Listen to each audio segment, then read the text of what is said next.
जब हामी मन्त्र जप्दै जान्छौँ, भगवानको नजिक जाने कोसिस गर्छौँ, यदि भगवानले चाहनुभयो भने के हुन्छ त भन्दा परिस्थिति प्रतिकूल भएर जान्छ, अनुकूल हुँदैन।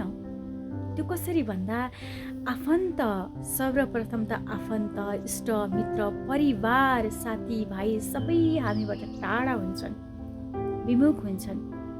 अनि हामी आत्तिन्छौँ, हो मलाई त सबैले छोडिदिए, म त एक्लो भएँ, उसलाई एकदम घबराउँछु, डराउँछ, आत्तिन्छ।